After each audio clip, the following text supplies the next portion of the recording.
Et salutations à vous. Voilà, je voulais vous présenter l'almanach aventurien. Donc, il porte bien son nom d'almanach. C'est vraiment un condensé de savoir sur le monde de l'aventurie et aussi enfin un calendrier. Donc, la capacité d'avoir enfin une histoire en VF sur le monde de l'aventurie. Et il y en a, vu qu'il y a quand même 11 âges avant l'âge des héros, donc le dernier âge connu. Donc il est dense, et nous avons vraiment pas mal de chapitres. Alors ce qui est intéressant, bien vraiment, c'est le chapitre, moi disons personnellement j'ai adoré ce chapitre 10, parce que là nous avons quand même voilà, toute une historiographie aventurienne, avec la mythologie et les âges qui se sont déroulés, avec le chapitre 11 aussi, très intéressant. Alors bon, il est d'une couleur différente pour signaler que il est plutôt dédié aux maîtres de jeu, bien que les joueurs peuvent le lire, simplement qu'ils n'auront plus trop la surprise des mystères et des secrets. Mais ce n'est pas non plus catastrophique si les joueurs lisent le chapitre 11. C'est pas quand même un monde qui veut que quand on sait les secrets, voilà, hein, on a fait le tour du jeu de rôle. Non. Voilà. Donc il y a des chapitres très intéressants sur les dieux, sur la faune et la flore, sur les cultures, sur bien sûr quelque chose de très important, bien entendu, le continent aventurien en chapitre 1, et pays et population. Donc vraiment, l'almanach pour l'œil noir est véritablement incontournable. C'est le bouquin que nous attendions. Voilà, le continent aventurien, avec l'ensemble donc des royaumes, pourrait-on dire, des zones géographiques. Et là, ça va être détaillé. On a une base. Alors bien sûr, ça demeure toujours un jeu de rôle qui est bac à sable, bien entendu. Mais nous avons quand même, malgré tout, là, un bon fond d'histoire, un bon fond de géographie pour, vous voyez, tous les royaumes du Nouvel Empire vont être détaillés. On a de bonnes bases. Voilà, les illustrations sont toujours enchanteresses. Donc là, on a voilà, le chapitre 2, Peuple et espèces, très intéressant. Où là, pareil, on revisite l'ensemble des espèces, pays et population. Voilà. Alors moi, c'est un chapitre forcément que j'ai dévoré parce que franchement, c'est ce qui me manquait. Parce que le monde de l'aventurie s'est quand même sacrément enrichi depuis les éditions Gallimard.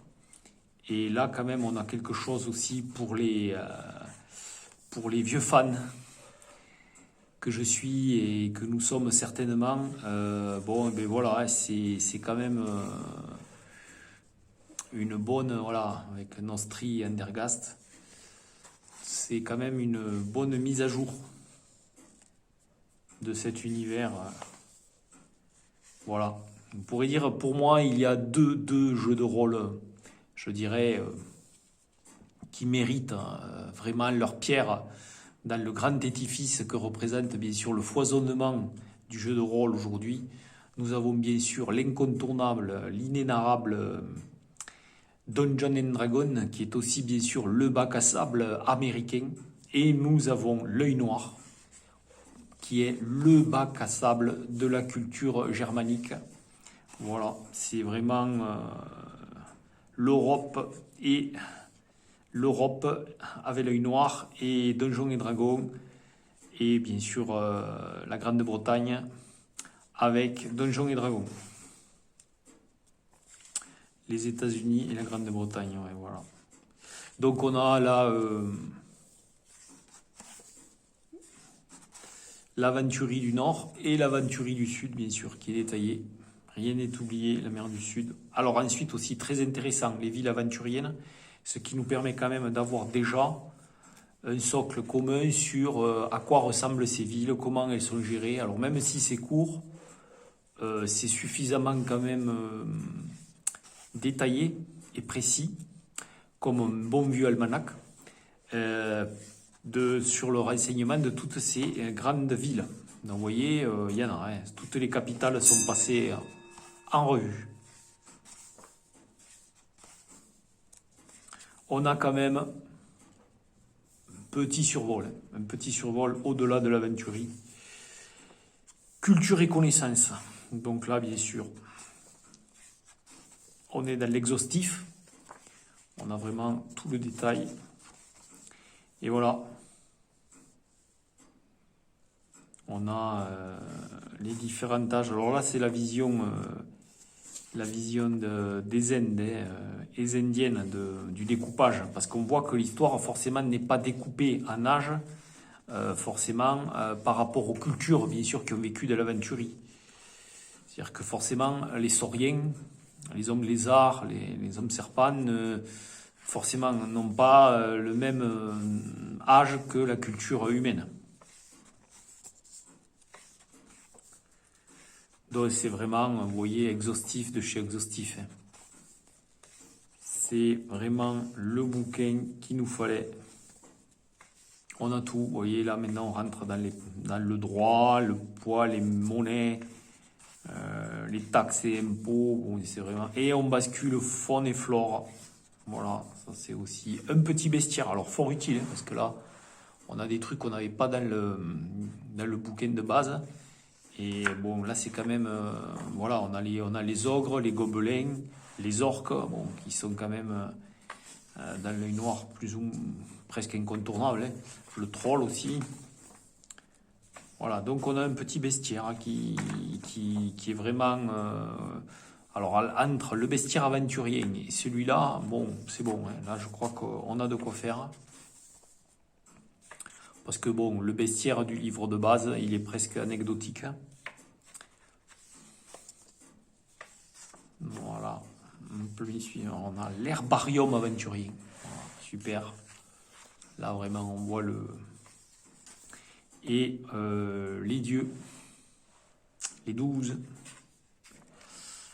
Voilà.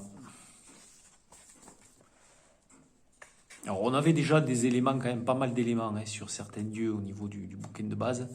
Mais là, ça y est, ils sont quand même... Alors, on n'a pas toujours la prêtrise hein, de certaines divinités. Voilà, ça c'est toujours un peu la difficulté. On a l'adversaire, bien sûr, le sans nom, les archidémons. Et bien sûr, ce qui est intéressant aussi, bon, c'est une petite page hein, recto verso, mais c'est au-delà de la culture des 12, donc les autres divinités qu'il ne faut pas oublier. Les églises et les cultes. Ensuite, on bascule dans la magie, les traditions magiques. Super aussi. Et l'œil noir, bien sûr. Les artefacts, dont l'œil noir est bien sûr incontournable. Créatures magiques. Rang et nom, voilà. Alors là, c'est pas mal. C'est la galerie des PNJ, exhaustif, un peu les rois et les reines, les suzerains de l'aventurie, les principaux. On a un peu leur profil psychologique, leur ambition, leurs secrets. Mais bon, rien de bien méchant. Sur un joueur peut le lire, ça va pas briser l'élan rôlistique que les joueurs sachent quelque peu. Voilà, après ce sont des personnages, bien sûr. Voilà, c'est au bout de quelques aventures quand même que devraient logiquement rencontrer les joueurs, ces personnages. Mythe et histoire. Alors voilà, là bien sûr, nous avons un personnage important bien sûr. De l'impératrice, les mages, les adversaires. Mythe et histoire, donc vraiment, là je me suis régalé aussi. Enfin,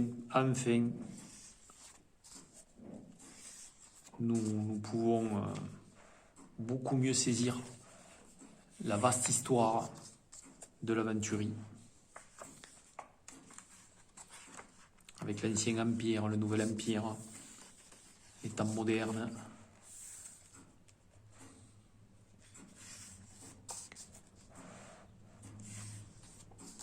Et voilà, le fameux chapitre 11. Voilà, contient des informations réservées aux meneurs de jeu. Si en tant que joueur, vous souhaitez conserver quelques surprises pour le jeu et ne pas gâcher votre plaisir, en apprenant trop, vous ne poursuivez pas votre lecture plus loin que c'est encadré. Voilà. Dans le chapitre 11, et bien sûr avec des secrets, nous avons par contre sur la fin des choses beaucoup plus intéressantes. Disons intéressantes. C'est pareil, des PNJ qui vont être fort utiles.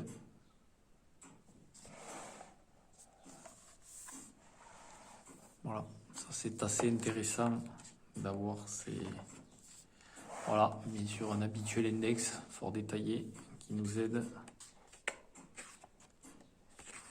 Et une accroche qui indique sûrement le futur bouquin traduit, donc des désastres sur Arivor. Voilà, une cité qui disparaît dans ce nouvel âge naissant de la chute des étoiles. Et donc apparemment, il semblerait que les personnages joueurs soient invités à vivre ce désastre, ce cataclysme qui va s'abattre sur la ville d'Arivor, une ville de l'Ancien Empire. Voilà, donc l'almanach aventurier. Bon, ben, je peux vous dire que j'en suis fort content, car enfin, nous avons matière pour donner plus corps à l'aventurie.